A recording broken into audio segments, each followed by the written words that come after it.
So here is something that should not be possible. On the 9th of April, 1952, a woman who had been queen for 8 weeks signed a declaration that took her husband's name off his own children and put it out of his reach for good. On the 9th of April, 2021, that same husband died at Windsor Castle, 2 months short of 100 years old. And this country spent the following week calling him by a name that had been handed to him rather than the one he was born under. 69 years apart, the same date on the calendar. And nobody inside that family has ever said one word about it in public. I went and checked it because that is the sort of thing I do, and both dates hold up. They sit underneath this entire story like a flaw you cannot see. Quick word before we go further. I'm Harold. I spend my time going through everything that moves around this family, the declarations, the registers, the small entries that nobody reads twice, and what you are about to hear is me laying the pieces out in the order I found them. Stay with me to the end of this one, because the last thing Princess Anne said out loud about her parents is the piece that reorganizes all the rest, and it does not mean what most people took it to mean. Let me tell you what you are getting today. The version of this marriage that goes round online is a fairy tale with one sad chapter at the end. A boy and a girl at a naval college in 1939, a wedding, 73 years, and an old man who wanted a quiet farm. That version has been sanded down until there is nothing left on it to catch your hand. The real one has a document in it. It has a man who gave up his country, his church, his surname, and his titles inside the space of about a month, and who then spent the next decade finding out exactly how little that purchase had bought him. And it has one small object, which he wore on his hand every single day for 77 years, and which almost nobody has ever looked at properly. Let me clear up the thing. Everybody gets wrong first, because the rest of it depends on getting this right. You will have heard it said that Philip and Elizabeth never lived together at Buckingham Palace. That is not what happened. They moved into that building in 1952, together after her father died, and they lived in it for decades. Their children grew up in it. He had an office in it. He ran the estates from it. He modernized the kitchens in it. He put a television in the nursery and a bar in a room that had been sitting empty since the war. The true version, and it is far worse than the tidy rumor, has him fighting that move with everything he had. And he lost. And he went in anyway. And he stayed for the next 65 years in a house he had said out loud he did not want to enter. He got out in 2017 at the age of 96. Think about the shape of that for a second. A man argues against a house at 30. He is still in it at 96, and the first year he is legally free of every public duty he has, he packs and goes.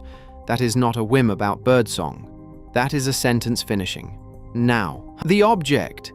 In December 1944, Philip's father died in a hotel room in Monte Carlo. Prince Andrew of Greece and Denmark had spent the last stretch of his life more or less broke, living apart from his wife in the south of France. Philip was 23, serving in the Royal Navy, and he had not seen his father since before the war started. A set of trunks came back to him afterwards. Clothes, a wooden shaving brush with an ivory handle, some papers, and a signet ring. That was the estate. That was the entire material inheritance of a man born a prince of 2 countries, handed to a son who was already, at that point, a person with no fixed address on earth. He put the ring on. He wore it for the rest of his life. Through the wedding, through the coronation, through 70 years of state banquets and factory openings and the 230-odd thousand hands he shook on duty. Go and look at photographs of him at 90. It is on the little finger of his left hand, worn thin, the crest on it almost rubbed flat. That ring is the only thing that man ever owned, which did not come to him through his wife. Hold that thought, because I am going to keep coming back to it, and by the time we get to a page signed in April 1952, you are going to understand why a piece of metal matters this much. Now let me go back to the beginning, because the romance is real, and I am not going to pretend otherwise. The problem is that everybody stops telling it at the wedding, and the wedding is where the difficult part starts. They met properly in July 1939 at the Royal Naval College in Dartmouth. She was 13. He was 18, a cadet, tall, fair-haired, extremely good at the things 13-year-old girls notice, which in his case meant jumping the tennis nets and eating an alarming quantity of shrimp in front of an audience. Her governess wrote it down. Elizabeth watched him the whole visit and did not stop talking about him afterwards. They had crossed paths before that, at the 1934 wedding of his cousin Princess Marina to her uncle, the Duke of Kent. She was 8. Dartmouth is the one that counts. Then the war took him, and the letters started. And this is the part that gets photographed for the fairy tale, and then put down before anybody asks the obvious question. Ask yourself where he was writing those letters from, and where he was going when the leave came through. Because he had nowhere. His father was in Monte Carlo, and had effectively stepped out of his life. His mother, Princess Alice, had suffered a severe mental breakdown in the late 20s, spent years in sanatoriums, and by the war was in occupied Athens sheltering a Jewish family in her apartment, an act for which Israel later honored her at Yad Vashem. His 4 sisters were all married and all living in Germany. His grandfather's throne had gone. The family had been put on a British warship and taken off Corfu when he was 18 months old, and he had crossed his first border in an orange box used as a cot. Philip spent his school holidays with relatives who had him as a favour and with school friends whose parents took pity. He had a trunk and a bicycle and an address that changed. And when a girl at Windsor started writing to him, the thing that arrived in his hands was not only a girl, it was the first fixed address he had been offered since he was a baby. I want you to hold both of those things at once, because the whole marriage runs on them, and everything that goes wrong in it later runs on them too. He loved her. Every person who was near them for 70 years says so, and they say it without being asked. He also had nothing else, and everybody in the room knew it. There is one more thing from those years, and it is the thing that follows him into every corridor in this story for the rest of his life. In November 1937, a plane came down in fog near Ostend in Belgium. Everybody on board died. Among them was Philip's sister Cecile, who was 26 and 8 months pregnant, her husband, and 2 of their small sons. Philip was 16. He travelled to Darmstadt in Germany for the funeral.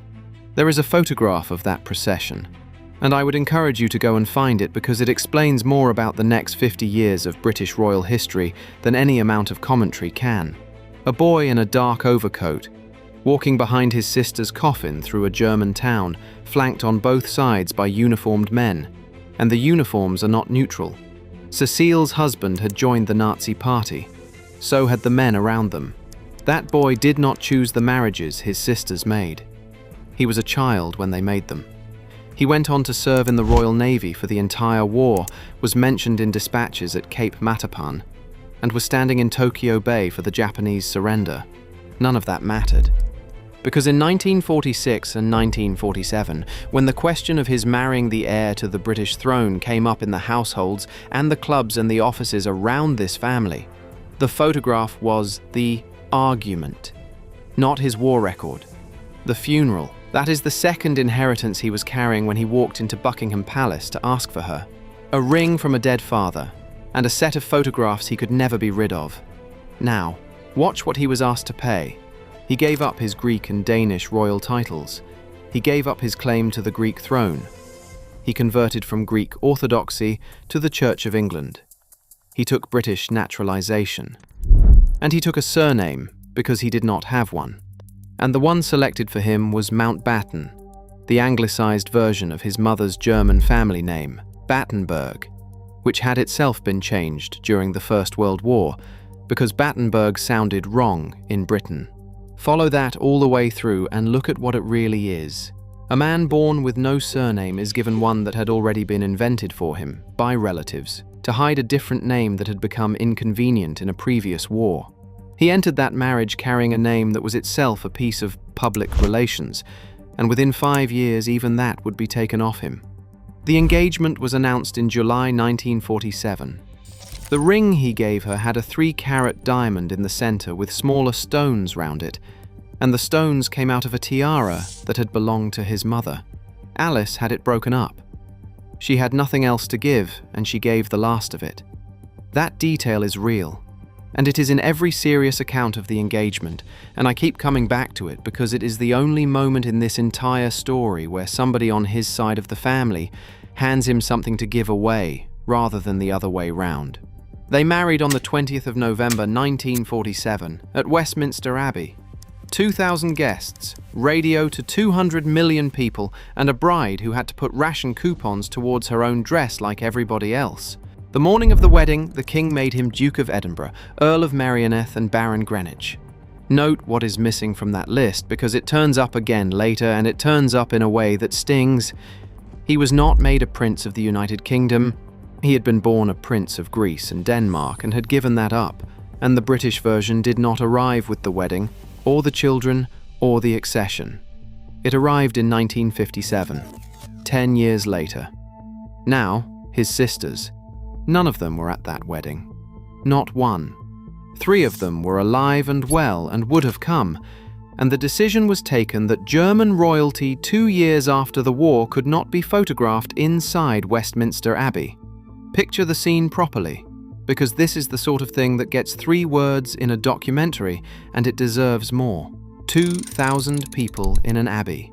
Kings, queens, prime ministers, half the crowned heads of Europe, the bride's family filling one side of the building, and on the groom's side, one woman. His mother, in the grey habit of the religious order she had founded, sitting alone in a family pew with nobody either side of her. Every surviving member of his immediate family had been left off the list. He said nothing about it publicly, then or ever. Every man in that generation said nothing about everything, and this family in particular has raised silence to something close to a craft. And I want to be careful here because the exclusion made a kind of sense in 1947, and the people who made the decision were not monsters. 2 years after the camps were opened, you could not put a swastika in a wedding photograph. Understanding a decision and being on the receiving end of it are different jobs, though, and he had the second one. That is the marriage starting. A man with one relative in the building, wearing a dead man's ring, under a name that had been assembled for him by other people. And this next part is where the household starts working on him, so watch the small stuff because the small stuff is the whole of it. Elizabeth's mother did not want the match. That is documented in every account of the period. And the reason was the German connection, and the nickname reported afterwards by more than one biographer is 1 syllable long, the Hun. Now, I cannot put a recording in front of you, and neither can anybody else. The record shows that the phrase has been reported by multiple people writing about that household, that nobody close to it has ever denied it, and that the woman it came from outlived him by 19 years and never once, in public, corrected the story. Think about how that operates day to day, because it is not a dramatic thing. It is the least dramatic thing in the world. It is a room, 12 people in it, drinks before dinner, and everybody in that room knows one word, and the word is never said in front of him. And it does not need to be, because he can see it going round the room in the pauses. He is the joke that is being politely not made. He is the only person present who has to be handled. And he was 26 years old. He had been shot at for 6 years for the country these people ran, and he had lost his sister and 4 members of her family in a field in Belgium. That is your humiliation, and there is no document for it.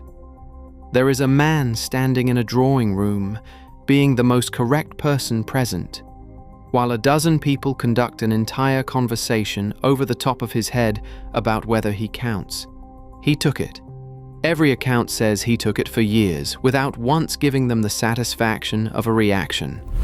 Then February 1952 happened, and everything he had been putting up with turned out to have been the easy part. Before I get to February 1952, I owe you the 2 good years because they existed, and leaving them out would make this a hatchet job. From 1949 to 1951, Philip was stationed in Malta with the Mediterranean fleet, and Elizabeth went out to join him. They rented a villa above Valletta. She had no engagements, no red boxes, and no household to speak of. She drove herself. She went to the hairdresser in the town, like everybody else in the town. She sat in the stands and watched her husband play polo badly. He got his own command out there, a frigate, and by every account of that period, those months were the happiest of both their lives. People who knew them then describe a completely different woman, louder, quicker, somebody's wife, in a country where nobody had asked her to be anything else.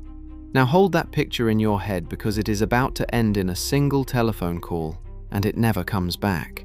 In February 1952, the two of them were in Kenya, standing in for her father on a Commonwealth tour, because George VI was too ill to travel. They spent a night at a place called Treetops, a lodge built into a fig tree over a watering hole, watching elephants. Her father died in his sleep at Sandringham in the early hours of the 6th of February. The news reached the party in Kenya hours before it reached her, and the man who took it was Philip. His private secretary told him first, out on the lawn, away from the house. Every account of that morning uses the same description of what happened to him, and the description is not about grief. Mike Parker, the man who told him, said afterwards that he looked as though half the world had dropped on him. He walked her out into the garden and told her himself. They came back into the house about half an hour later. She sat down at a desk and started apologizing to people for wrecking the schedule. That is the last hour of that marriage as it had been. Because the machine arrived the following day, and the machine had opinions. From that morning on, he walked behind her, in every room, at every arrival, for the rest of his life. Her private secretaries reported to her. Her red boxes did not open for him. Her decisions went round him. He had commanded a warship at 29, and by 31 his job description was to be present, be silent, be 2 paces to the left. He never returned to the Navy. That career, the one thing in his life that had been entirely his own and entirely earned, closed on the 6th of February 1952 and never opened again. He was 30. He lived to 99. Think about that arithmetic for a moment, because I do not think most people ever have. He spent 69 years as a man who had been extremely good at something and was never allowed to do it again. And 30 years later, another outsider married into that same building and was handed the same set of instructions in the same tone of voice, and everybody in this country watched what it did to her. Diana was told where to walk, what to wear, when to speak and when to stop. The people delivering those instructions were unfailingly polite, and the politeness was the worst part of it. And one of the very few members of that household who understood exactly what was happening to her had been through the identical process himself in 1952. Remember that. It comes back at the end of this, and it comes back hard. Now the house. The two of them had spent 1949 to 1952 at Clarence House, and Philip had been all over that renovation. He had chosen fittings. He had argued about the plumbing. He had a workshop in it. It was the first building in his adult life that had anything of him in it at all. The accession meant Buckingham Palace, and everybody around them treated the move as automatic, the way you treat a tide. He fought it. He argued that Clarence House was a working home, that Buckingham Palace was an office block with beds in it, that the 775 rooms were a museum and a machine, and no place to bring up 2 small children. He said that the palace was where the courtiers lived, and that the courtiers were the problem. Everybody with a title in that building lined up against him. So did the government. They moved in May 1952. He lost in front of his wife, in front of the staff, and in front of a household that had already decided what he was. His mother-in-law then moved into Clarence House, which he had spent 3 years making habitable. I have gone round and round on whether he understood at that point what was happening to him, or whether he still thought each of these was a separate argument he might win the next one of. Watch what he does over the following 8 weeks, though, because a man who thought he was losing individual arguments does not do what he did next. He had one thing left. One. He had been told what he could not do, where he could not live, what job he could not have, and which room he could not walk into first. He had not yet been told anything about his name. And in the spring of 1952, the name looked safe, because the rule about it was not a rule at all. It was a custom. A married woman took her husband's name, the children took their father's name, and that had been true in this country for as long as anybody could point at. Nobody had needed to write it down, because nobody had needed to ask. His children were Charles and Anne, 3 years old and 18 months old. And the surname on the paperwork, as far as he understood it, was going to be his. That is the thing he was holding when the trouble started, and the trouble started at a dinner party he was not at. One more detail about that move, because it is small enough to be missed and it decides everything.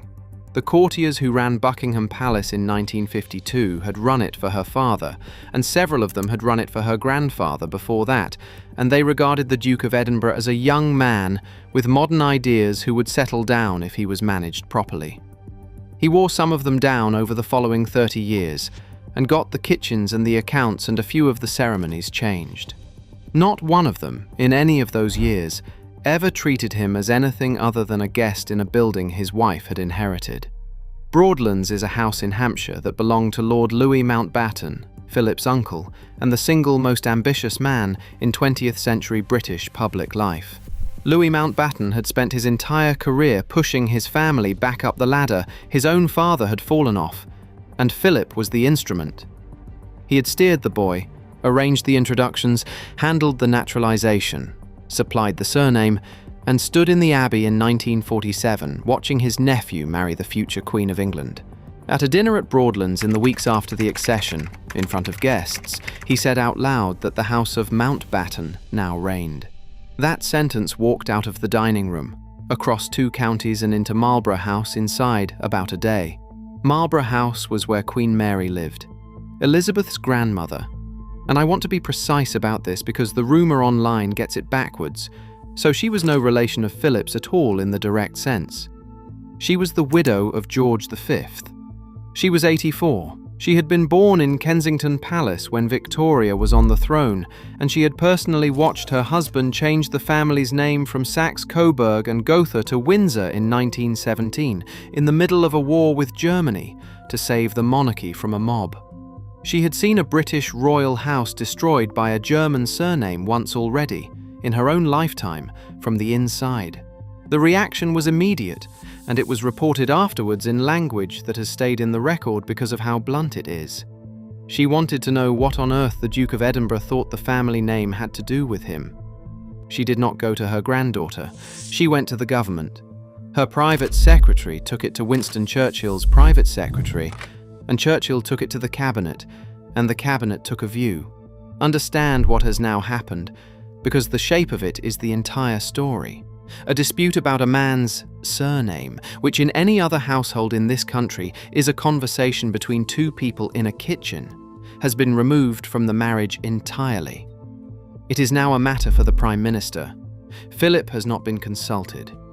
He has not been asked to attend anything, submit anything, or explain anything. Nobody has written to him. His name is being decided in a room he is not allowed into by men who have never discussed it with him. His wife was told the government's position, and the government's position was not a suggestion. On the 9th of April 1952, Elizabeth made a declaration in council. Let me explain what that is in 10 seconds, because it decides everything after it. A declaration in council is the sovereign making a formal statement in front of the Privy Council, the body of senior advisors that has existed since the medieval period. And once it is made and minuted, it is not an opinion or a preference. It is the settled position of the Crown, and it stands until another one replaces it. The declaration said that she and her children would be known as the House and Family of Windsor, and that her descendants would carry the name Windsor. 1 page, 1 meeting, 8 weeks into her reign. His children were not going to have his name. Neither was the house. Neither was anything, and she signed it. She was 25 years old. She had been on the throne for 2 months. Her grandmother had lined up against her husband, and the Prime Minister had told her what the answer was. I do not think that woman had a way through it. And anybody who says she did has never looked at what a 25-year-old inherits in that job. She still signed it. That is what a document does. It removes the question of whether anybody wanted to. The line he said afterwards is the only time in 73 years that man ever let the public see the size of it. And he said it in private and it got out anyway. I am nothing but a bloody amoeba, he said. I am the only man in the country not allowed to give his name to his own children. Read that second sentence again slowly, because it is not self-pity and it is not a tantrum. It is a statement of fact. Every man in Britain in 1952, in every terraced house and pit village and semi in the country, had the automatic right he did not have. The dock worker had it. The prisoner had it. He was the single exception on the entire island, and the exception had been made specifically about him, in writing, by the state, at the request of his wife's grandmother. That is the ugly part of this marriage, and there is one thing about it I want you to notice. There is no affair in it. There is no shouting match, no thrown object, no separation, no lawyer. Everything I have put in front of you so far is minuted, dated, and public. The damage in this marriage was done by paperwork, and it was done in the first 8 weeks. And both of them then lived on top of it for the next 69 years without ever once discussing it in public. Sit with the arithmetic on there. He was told in April 1952. He died in April 2021. Every anniversary they ever had, every christening, every wedding, every single time one of his children signed their own name in front of him, that page was underneath it, and it never came back up. There was no second declaration undoing it. There was no apology on the record. 30 years later, this same family took a 19-year-old girl and dressed her, briefed her, corrected her, and rebuilt her, and afterwards a great many decent people said that nobody had meant her any harm and that everybody had done their best. The same thing was true in 1952. Nobody in that Privy Council meeting hated him. That is what makes it worse, not better.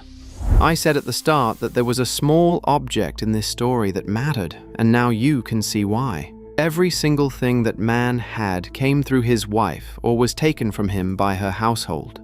The house was hers, the name was hers, the job was hers, the children carried her family's name by order of the crown. The signet ring on his left hand was the only object in his life that had come to him from his own blood, and it had arrived in a trunk from a hotel room in Monte Carlo with a shaving brush. He never took it off, not once, in 77 years in any photograph anybody has ever found. Nobody has confirmed what that ring meant to him, and he never said. Watch what he does with the rest of his life, though, because a man makes his position clear in other ways. The 2nd of June, 1953. Westminster Abbey.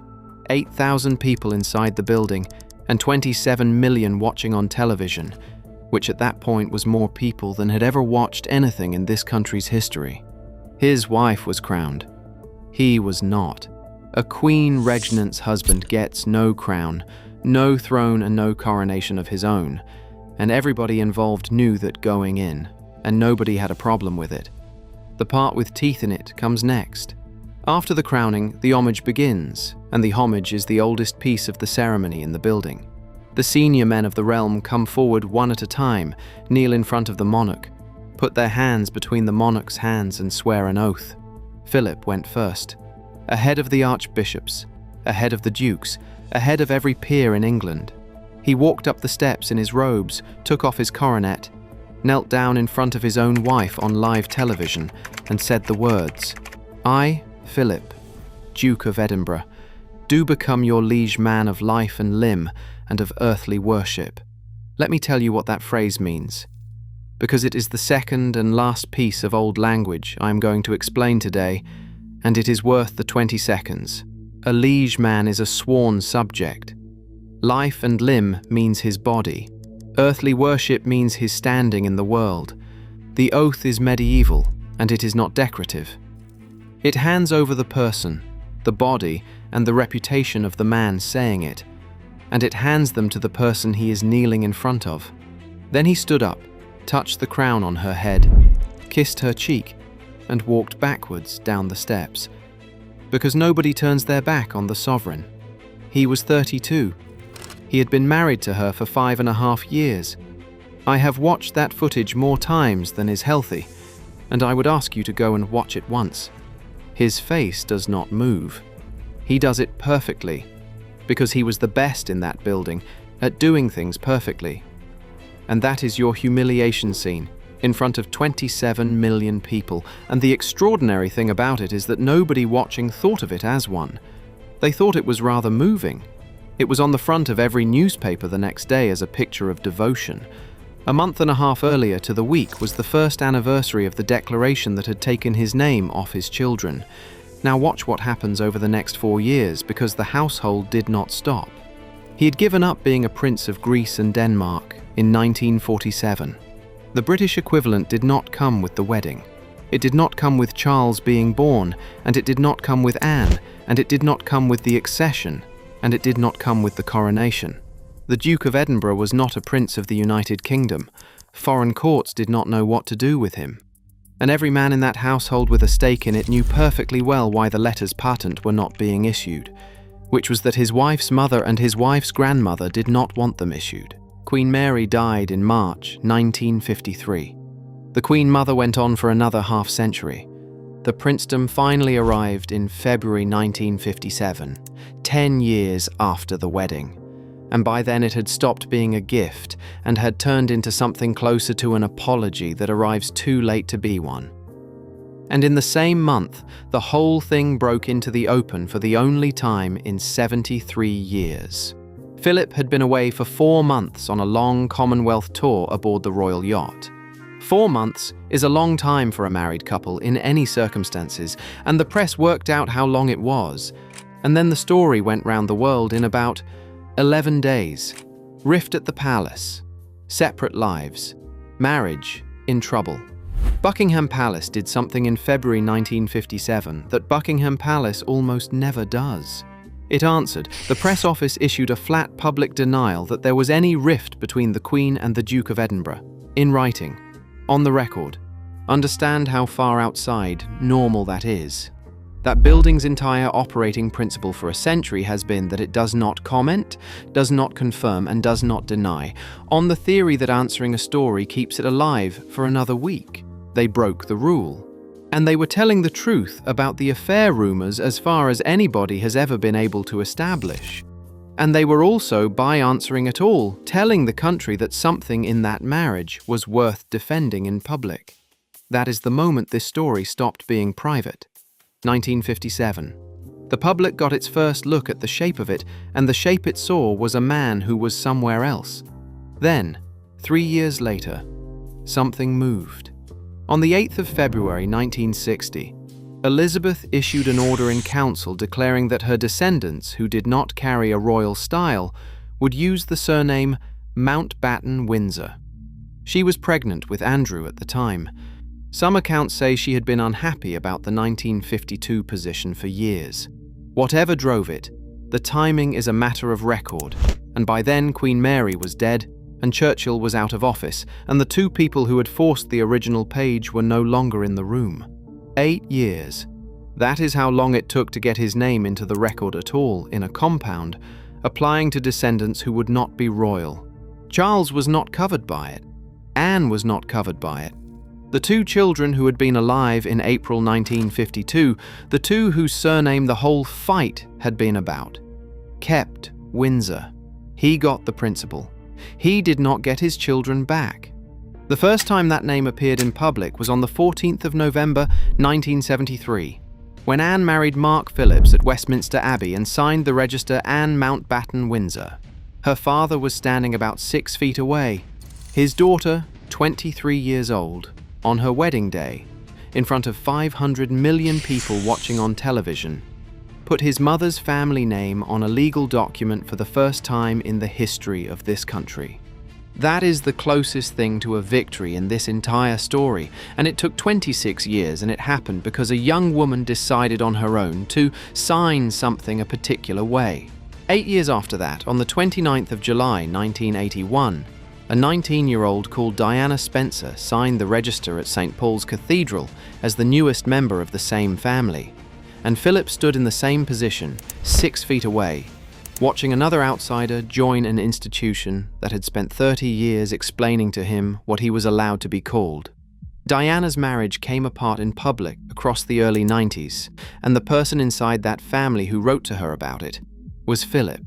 Those letters have been described by people who read them and by Diana's own circle, and they surprised everybody, because the caricature of that man by then was a bad-tempered old sailor who said the wrong thing at factory openings. The letters were long, they were careful, they tried to understand what she was in the middle of. He signed them pa. They also got harder as the years went on, and she carried on doing things he thought were destroying his son. And I am not going to pretend that correspondence was a warm bath from start to finish. He wrote them, though. Nobody else in that building did. And when the two of them fell out, the reason was one they both understood better than anybody else at that address, which is that both of them had walked in from outside and been told what they were allowed to be. Somebody left a comment under one of these videos a while back that I have not been able to shake since. They wrote that the royal family does not break the people who marry in. It declines to make room for them, and then acts surprised at what happens next. Two people in that generation could have testified to that, and one of them died in 1997. The first week of September 1997, in the days between the crash and the funeral, the family was at Balmoral, and the question on the table was whether two boys should walk behind their mother's coffin through central London in front of 1 million people. Charles wanted them to. Others did not. The boys were 15 and 12. The man who settled it was their grandfather, and the way he settled it has been reported the same way from several directions. He told William that if he did not walk, he thought he would regret it later. Then he said the part that ended the argument. "If I walk, will you walk with me?" He was 76 years old. He was not obliged to be anywhere in that procession, and he put himself in it so that a 15-year-old would not have to be the only one. Look at that man's whole life and then look at that sentence. A boy with no country, no home and no name of his own is offered the same treatment by the household he married into, takes it for 45 years, and then at 76 walks a mile through London beside somebody else's 15-year-old. So the boy is not standing there alone. Nobody in that family did more for those two boys that week, and he never once mentioned it afterwards. Now, the ending. In May 2017, Buckingham Palace announced that the Duke of Edinburgh would stop carrying out public engagements from that August. He was 95. His final solo engagement was a parade of Royal Marines in the rain in the forecourt at Buckingham Palace, and he stood in it without a coat. Then he went to Wood Farm. Wood Farm sits on the Sandringham estate in Norfolk. 5 bedrooms, none of them grand, a kitchen you can heat with the door shut, a view of a field, staff of 2 or 3. He took his books, his easel, his letters, and a great deal of correspondence about carriage driving. And he told people, more than once, that he was doing what he wanted with what was left, which he put at not very much. The Queen came at weekends. She had 4 years of running the country from Windsor, while her husband lived in a farmhouse 100 miles away, and the pair of them wrote and telephoned constantly, and every single person who saw them together in those years describes two people who were fine. That is the shape everybody argues about online. He left, she stayed. And the argument has always been about whether he left out of spite. And the country would not leave it alone. From the moment he went to Norfolk, one theory ran in the papers and ran a great deal harder online. He had waited. He had put in the 65 years and the engagements and the handshakes, and the day the last obligation lifted, he had walked out of her house to make a point that could not be answered.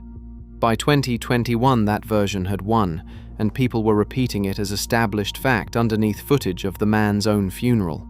He died at Windsor on the 9th of April 2021, aged 99, with his wife at the castle. 69 years to the day after the page that took his name off his children. They buried him at St. George's Chapel on the 17th of April, and the country got one photograph out of it that did more work than every word written that week. 30 people in a chapel built for 800. Rules on gatherings still in force. And a woman of 94 in black, sitting entirely alone in a stall, 4 meters of empty stone on either side of her, at her husband of 73 years' funeral. That image ran on the front of every newspaper in the world the next morning, and it settled the argument for a great many people who had spent 4 years insisting the marriage had failed. And now I owe you the thing I held back at the start. That autumn, ITV broadcast a documentary in which his children talked about him, and Anne and Edward sat down together for it, and the interviewer put the question to them directly. The spite question. Did your father go to Norfolk to make a point? Anne is the one who answered it, and she is the one who had been closest to him, and she had to stop partway through. Her answer was that he got older, and he wanted somewhere he could walk round a farm without a million people trying to shake his hand. Every headline the next morning called that a denial, and it is one. Almost nobody noticed the next part, and it is the reason I have kept you here for the last half hour. Anne is the most disciplined public speaker in that family. That woman has spent 50 years declining to answer things. She does not take bait, she does not expand, and she has ended more interviews with 4 words than any other royal alive. She chose to answer that one. You do not deny a rumor that nobody is repeating. You deny the one that has got loud enough to worry you, and the fact that the Princess Royal sat down in 2021 and specifically knocked down the idea that her father had left her mother out of spite tells you exactly how many people had come to believe it, including, I would guess, some of them at that address. And read the actual sentence rather than the headline. He wanted somewhere nobody was watching him. He wanted somewhere he could walk round a field and not be handled. 96 years old. 70 years inside that institution. 220,000 handshakes. A war, a shipping career he was made to give up at 30. An oath sworn on his knees in front of his own wife, and a page in 1952 that took his surname off his son and daughter and never gave it back. And the thing his favourite child had to explain to the country, on television, after he died, is that all he had wanted at the end was a field where nobody could see him. That is the marriage. There is no mistress in it and no screaming row that got out. There is a woman who signed what she was told to sign in the 8th week of her reign. A household that made a man audition for 50 years for a place he had already paid for, and a man who took all of it standing up and then, at 96, walked out of the building the first day nobody could stop him. Tell me below whether you think he forgave that page, because I have gone back and forth on it for weeks and I am still not settled. And subscribe if you want the rest of these, because the 1960 order has a second half to it that almost nobody has read, and that is the next one. He gave up a throne, a church, a country and a surname to marry her, and the family he gave them up for spent the next 69 years making certain his name never touched a single one of his children. Then they put him in the vault at St. George's under theirs,